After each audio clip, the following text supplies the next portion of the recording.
Bismillahirrahmanirrahim. Alhamdulillahirabbil alamin. Wassalatu wassalamu ala nabiyyina Muhammad wa ala alihi wa sahbihi ajma'in. Asyhadu an la ilaha illallah wahdahu la syarika lah wa asyhadu anna Muhammadan abduhu wa rasuluhu wa huwa habibuhu wa safiyyuhu wa khaliluhu. Amma ba'du. Assalamu alaikum warahmatullahi ta'ala wabarakatuh.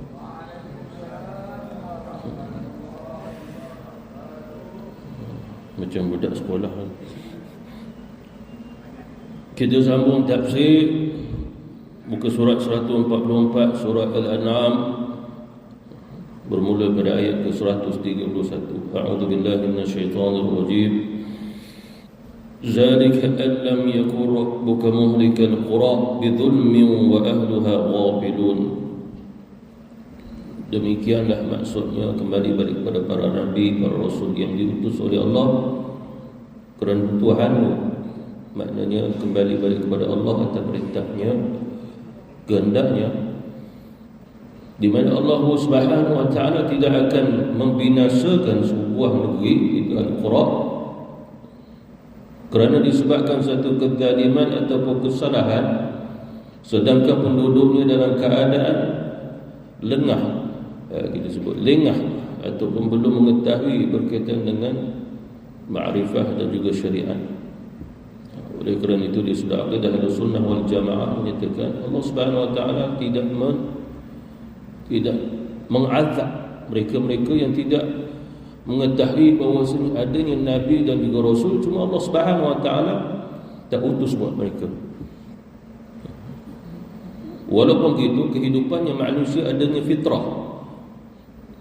Mungkin dia tidak bersyariat, akan tetapi dia mengetahui secara fitrah Allah Subhanahu wa taala Tuhan dia.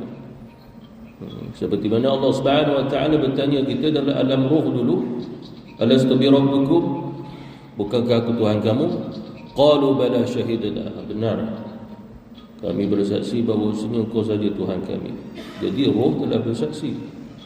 Walaupun begitu, keadaan manusia apabila dia berada di atas dunia, dia berhukum ayyukum ahsanu amala, dia diuji oleh Allah sehingga dia melakukan kesalahan, tetapi kesalahannya tidak menyebabkan azab daripada Allah Subhanahu wa taala, kerana tidak ada nabi rasul nak bagi tahu apa yang dilakukan itu adalah kesalahan ataupun dosa-dosa.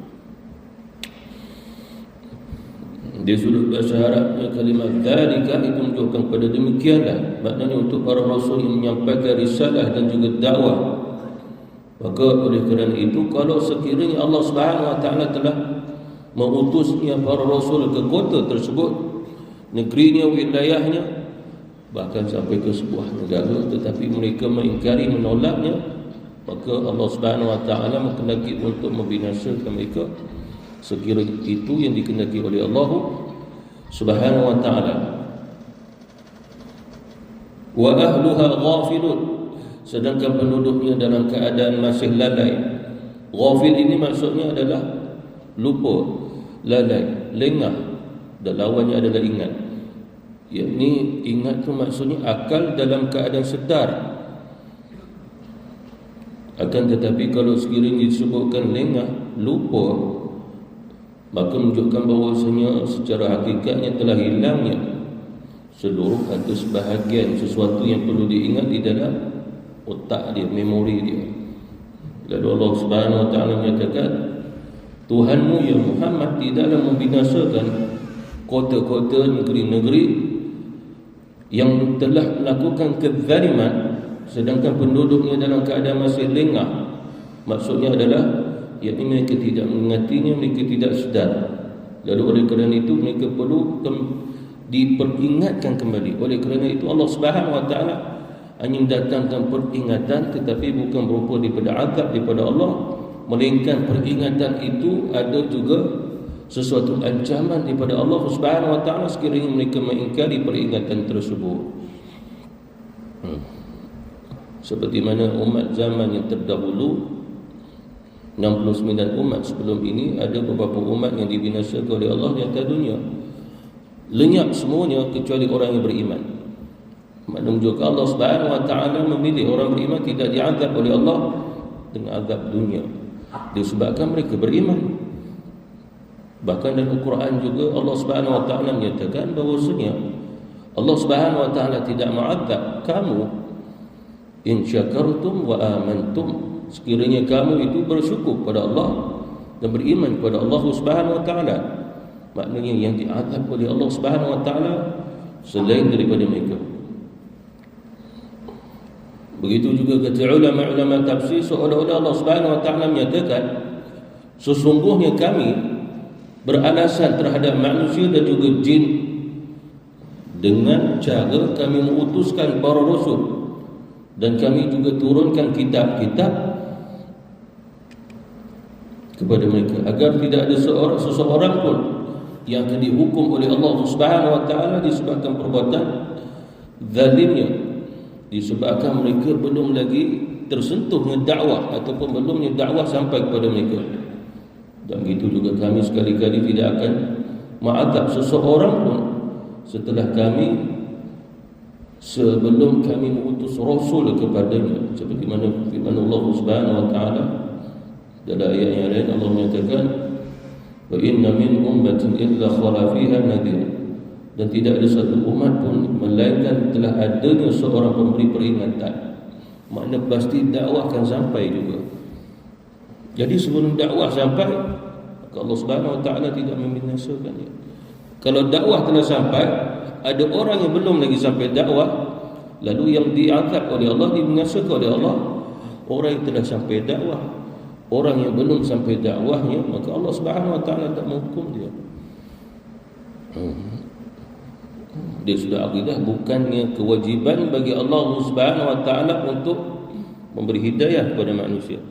Seperti mana tidak wajib bagi Allah Subhanahu wa taala mengutus para nabi, para rasul, akan tapi itu sifat harus bagi Allah Subhanahu wa taala. Harus bagi Allah Subhanahu wa taala. Begitu juga Allah Subhanahu wa taala menyatakan pada ayat yang lain, wa laqad ba'athna fi kulli ummatin rasulan an i'budullaha wajtanibut taghut. Ini berkaitan dengan dakwah para rasul. Dan sesungguhnya kami telah mengutus para rasul pada setiap umat untuk mereka itu berdakwah, menyerukan kepada manusia sembahlah Allah dan jauhilah taghut. Maknanya mereka menyembah berhala tanpa mereka sedar, itulah sebuah bentuk kekufuran. Tapi tidak ada rasul yang menyedarkan mereka. Dan Allah Subhanahu wa taala biar. Itu pasal kalau ditanya mengapa agaknya umat yang terdahulu ada juga menyembah berhala, Allah biarkan dia kerana rasul belum sampai kepada mereka. Ini apa? Ini kembali pada atas kehendak Allah Subhanahu wa taala. Ada umat diberi hidayah melalui rasul, ada umat diberi hidayah tanpa rasul tapi dia beriman kepada Allah. Seperti mana golongan Sabiin sebagai ulama menyatakan dia menyembah Allah, tidak mensyirikkan Allah, mentauhidkan Allah, tapi tidak ada solat, tidak ada puasa, tapi dia tak syirik kepada Allah, dia tidak menyembah syaitan, tidak mengikutnya telunjuk-telunjuk syaitan. Lalu Allah Subhanahu wa taala menyebut la khaufun 'alaihim wa lahum yahzanun. Mereka juga termasuk orang yang tidak diberi takut dan juga mereka tidak akan berduka cita. Bahkan dalam ayat yang lain Allah Subhanahu wa taala menyatakan mereka akan dimasukkan ke dalam syurga. Jadi menunjukkan bahawasanya bentuk utama bagi umat, bahkan setiap umat tidak lain, jangan mensyirikkan Allah Subhanahu wa taala dan jangan melakukan sesuatu yang menyebabkan dah termasuk bibit-bibit pada kesyirikan itu sendiri. Seperti mana contoh dia sudah akidah Ahlussunnah wal Jamaah, kita tidak menyembah selain pada Allah, kita hanya menyembah Allah. Cuma ada i'tiqad menyatakan ada Tuhan selain pada Allah, cuma aku tidak sembah. Aku meyakini ada Tuhan selain pada Allah, ada Tuhan, cuma aku tidak menyembahnya kerana aku hanya menyembah Allah, maka dia kafir. Sebab dia menggugurkan illallah. I'tiqad, aku meyakini bagiku, atas ilmuku, atas kefahamanku, akalku, ada Tuhan selain pada Allah. Mungkin Tuhan itulah disembah oleh agama-agama yang lain, cuma aku tidak menyembah Tuhan itu, tetap dia kafir. Mengapa mengakui wujudnya Tuhan selain pada Allah Subhanahu wa taala? Jadi bertentangan dengan la ilaha illallah. Begitu juga dalam ayat yang lain Allah Subhanahu wa taala sebut, "Wa ma kunna mu'adzibina hatta nab'atha rasula." Dan kami tidak akan pernah mengazab siapa pun di antara manusia, yakni sebelum kami mengutus padanya paling kurang seorang rasul. Lalu rasul tidak diutus buat mereka, maka mereka tidak akan diazab oleh Allah walaupun perbuatan mereka nampaknya kekufuran.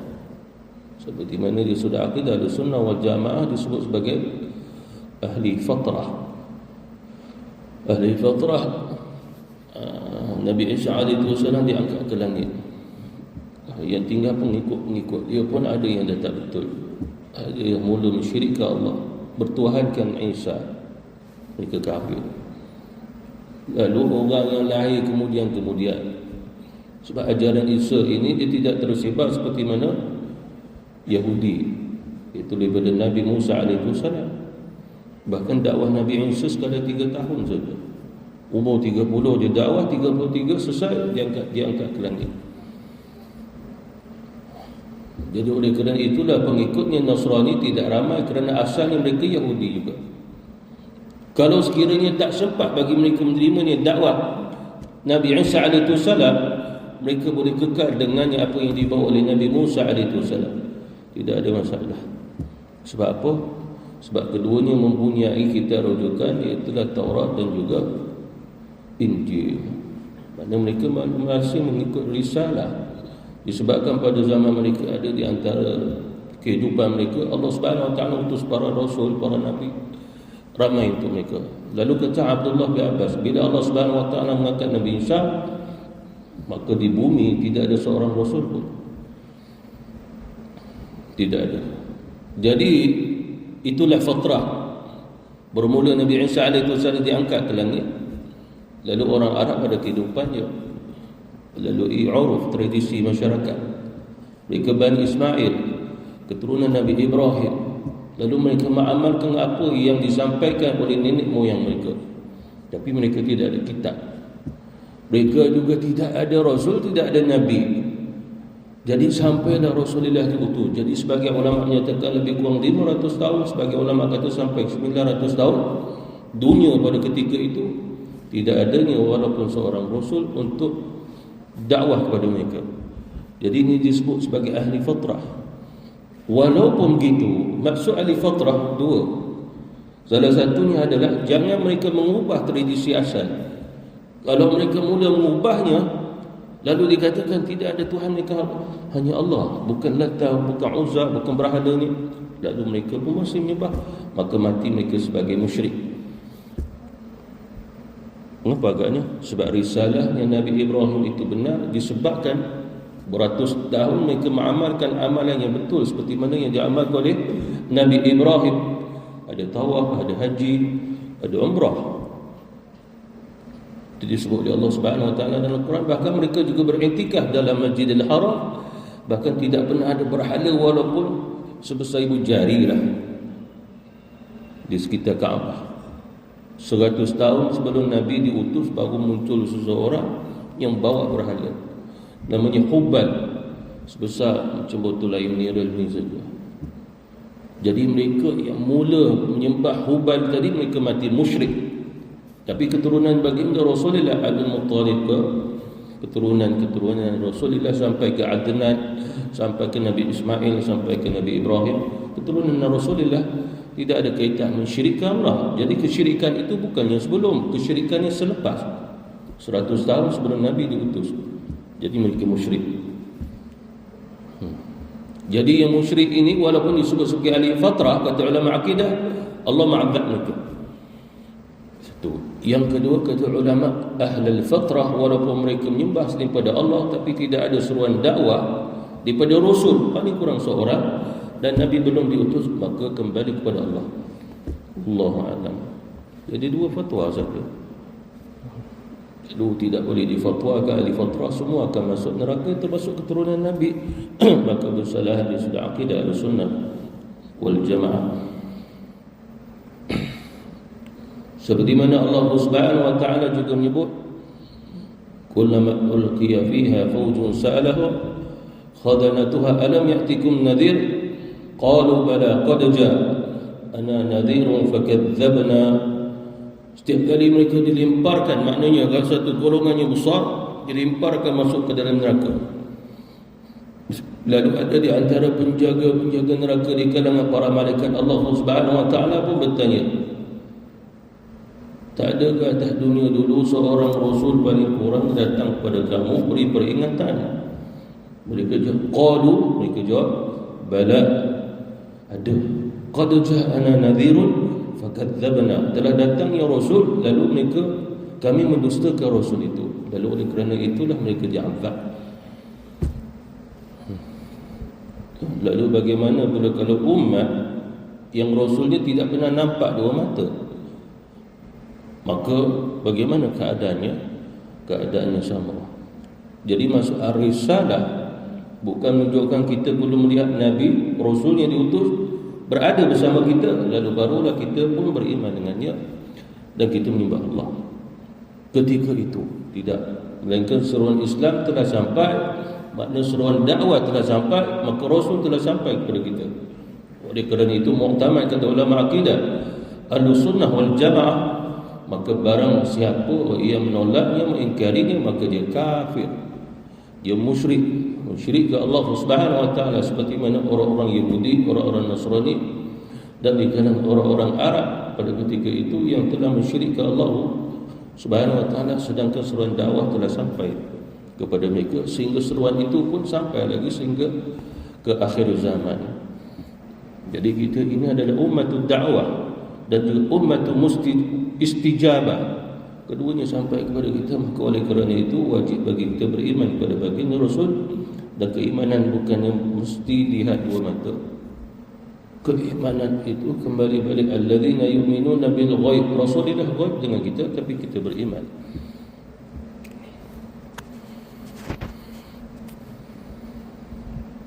Seterusnya firman Allah Subhanahu wa taala, wa likullin darajatun mimma 'amilu wa ma rabbuka bighafilin 'amma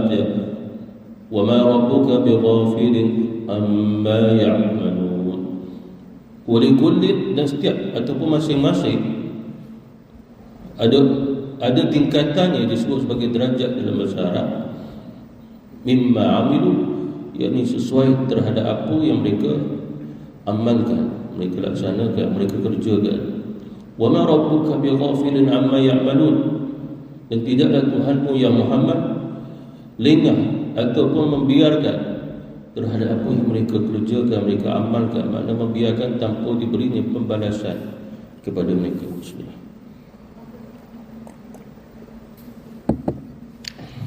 Maksud daripada ayat ini bahawasanya setiap orang yang beramal, sama ada amalan yang baik ataupun amalan yang buruk, pasti mempunyai derajatnya. Kalau dikaitkan dengan syurga, derajatnya semakin di atas, semakin tinggi derajatnya. Manakala derajatnya neraka, lagi besar kekufurannya, maka semakin dalam lagi tingkatannya. Itu juga disebut derajat di dalam neraka. Jadi barang siapa yang mengerjakan, mengamalkan amalan tersebut, maka Allah Subhanahu wa taala akan membalasinya. Sebab kalimah walikullin adanya tanwin menunjukkan secara umum. Walikullin maknanya menunjukkan kepada lafaz itu umum kepada orang beriman ataupun orang kafir.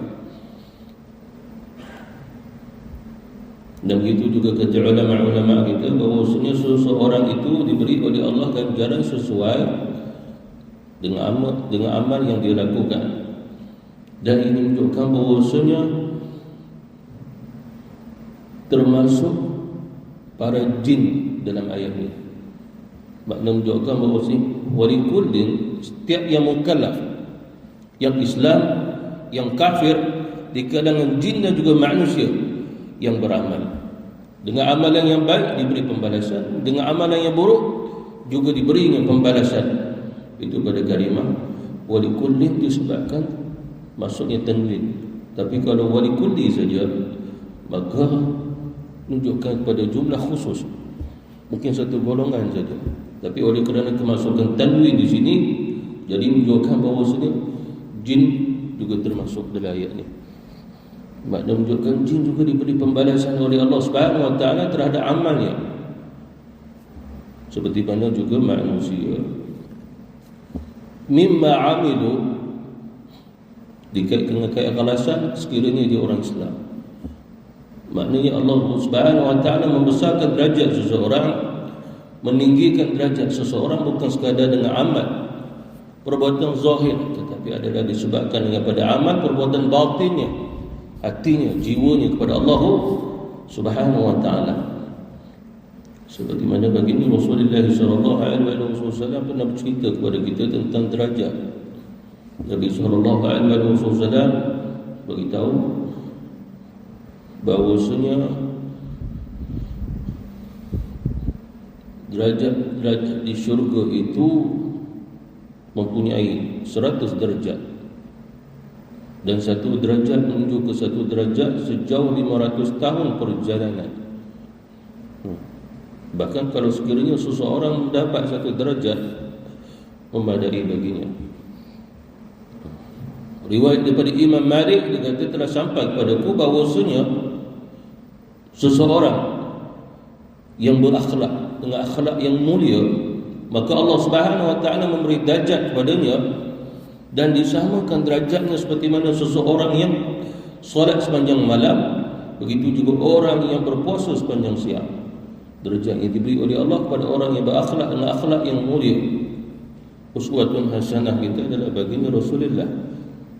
Lalu walaupun kita tak berjaya nak dapat semua, tapi jangan sampai tak dapat langsung. Maka Allah Subhanahu Wa Taala memberinya derajat, maknanya menunjukkan dikaitkan bahawasanya derajat ini mimma amilu, bukan sekadar dikaitkan dengan pembalasan itu, dikaitkan dengan apa yang diamal. Jadi kalau sekiranya seseorang itu dia solat, maka diberi darjat solat, tetapi juga dikaitkan dia diberi darjat dengan darjat yang lain. Seperti mana hadis Rasulullah sallallahu alaihi wasallam, seseorang yang makan mulai bismillah, diakhiri dengan alhamdulillah, lalu Allah Subhanahu Wa Taala memberi pahalanya, ini berupa derajat kepadanya seperti mana orang yang solat sepanjang malam, orang yang berpuasa sepanjang siang. Itu bagi siapa? Dua kalimah, memulai makan bismillah, mengakhirinya alhamdulillah. Jadi itu yang dikaitkan mimma amilu juga. Maknanya walaupun dia itu beramal dengan satu amal, tetapi diberinya Allah Subhanahu Wa Taala ganjaran dengan amalan yang lain. Kerana Allah Subhanahu Wa Taala mengkedakinya, kerana dia maha kasih lagi maha kaya.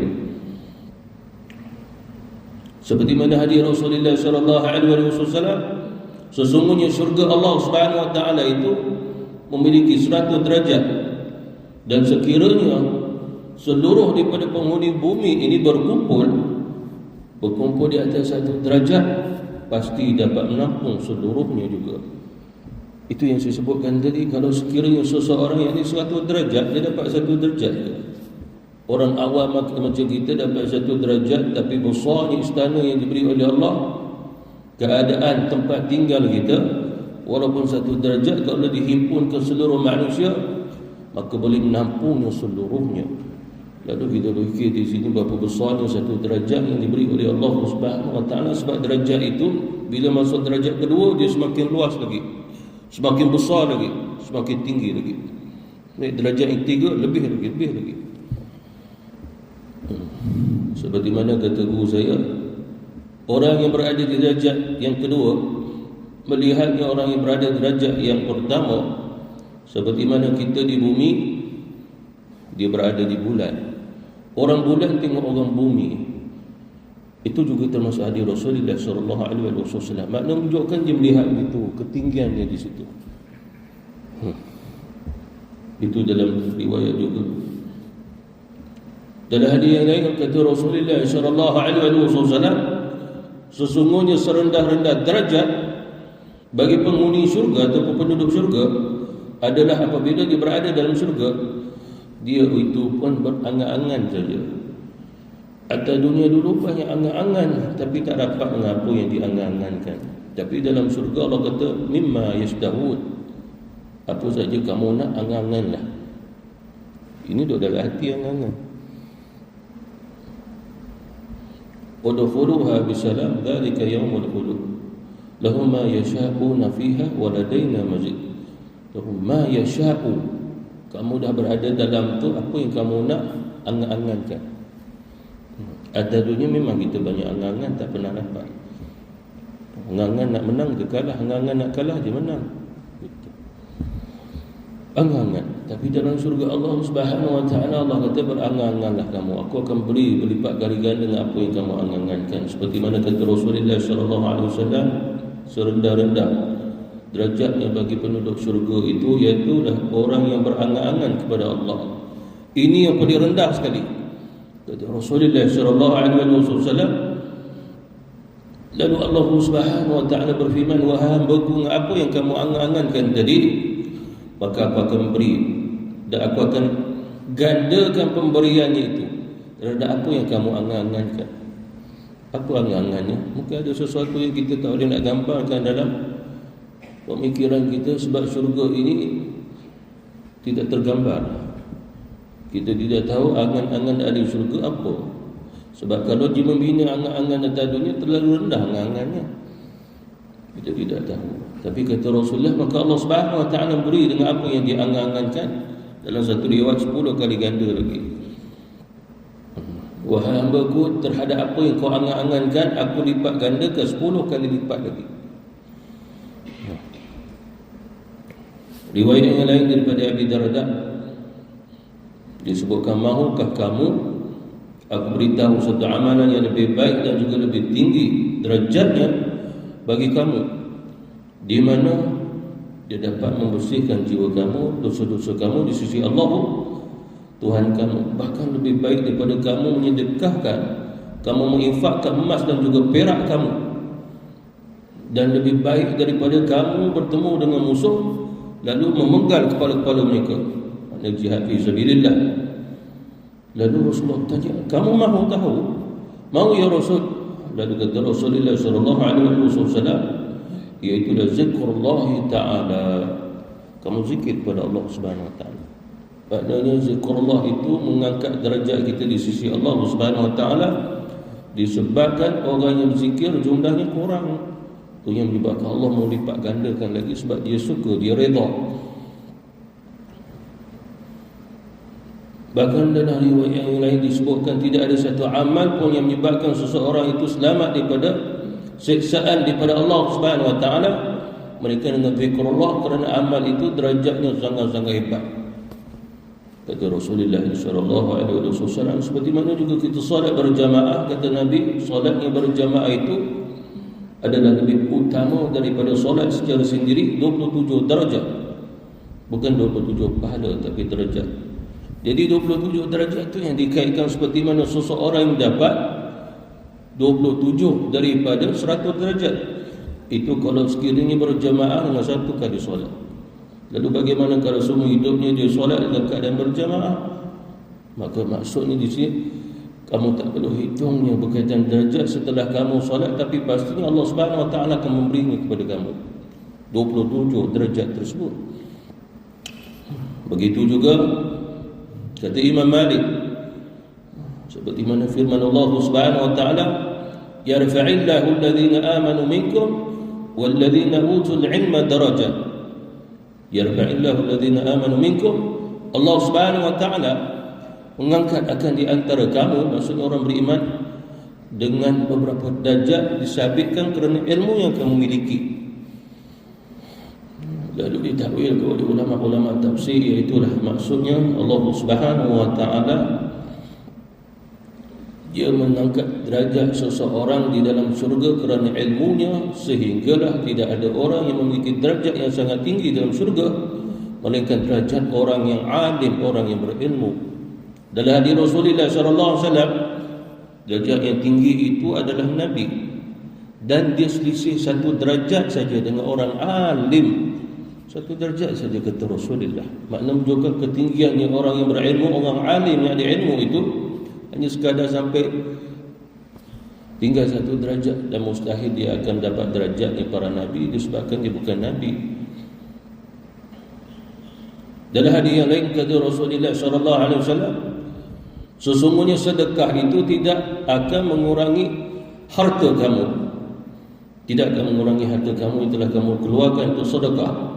Dan tidak ada seorang hamba yang memaafkan kesalahan seseorang, mereka Allah Subhanahu wa taala akan tambahkan kemuliaan padanya, dan tidak ada seseorang yang mempunyai sifat tawadhu, melainkan Allah Subhanahu wa taala akan mengangkat derajatnya itu. Dengan tawadhu Allah Subhanahu wa taala mengangkat derajatnya di akhirat. Bahkan kata Abdullah bin Abbas, yarfa'illahu alladhina amanu minkum walladhina utul ilma darajat. Derajat itu tidak diberi oleh Allah di atas dunia kerana dunia ini tak mampu menampung walaupun satu derajat, lalu diberi oleh Allah Subhanahu wa taala di dalam syurga. Hadis yang lain kata Rasulullah sallallahu alaihi wasallam, "Maukah aku tunjukkan kepada kamu satu amalan yang apabila kamu beramal maka dapat menghapuskan seluruh dosa kamu, dan Allah Subhanahu wa taala akan mengangkat derajat-derajat kamu." Kata Rasulullah, iaitulah kamu menyempurnakan wudu dalam keadaan walaupun susah untuk berwudu. Usaha kamu menyebabkan Allah mengangkat derajat. Makna wudu itu memang satu pahala, tapi ada derajat yang diangkat oleh Allah Subhanahu wa taala ketika itu. Dan begitu juga kata Rasulullah sallallahu alaihi wasallam, iaitu antaranya kamu memperbanyakkan langkah kamu ke masjid, begitu juga kamu menunggu satu waktu solat ke satu waktu solat. Seperti mana kita dah solat subuh, kita boleh tunaikan solat isyraqah, tunggu sikit lagi solat duha. Begitu juga kita dah solat maghrib, kita tunggu sampai masuk isyak. Ini mengangkat derajat. Bahkan kata Rasulullah itu riba. Seperti mana hadis pada Abi Hurairah, menunggu satu waktu solat ke satu waktu solat. Kita dah solat maghrib berjamaah, tunggu disebabkan ada majlis zikrullah, majlis ilmu, lalu kita pun tunggu sampai isyak. Kita solat isyak, Rasulullah menyatakan maka dia akan mendapat 2 juta pahala, tapi bukan derajat, pahalanya 2 juta. Kata Rasul, kerana itu riba. Ya ayyuhalladzina amanu isbiru wasabiru warabitu. Ada ayat Quran dan ditafsir oleh ulama, orang yang solat dan keadaan riba 2 juta pahala. Apatah lagi kalau kita mampu lepas solat subuh tunggu sampai ke zuhur pula. Itu.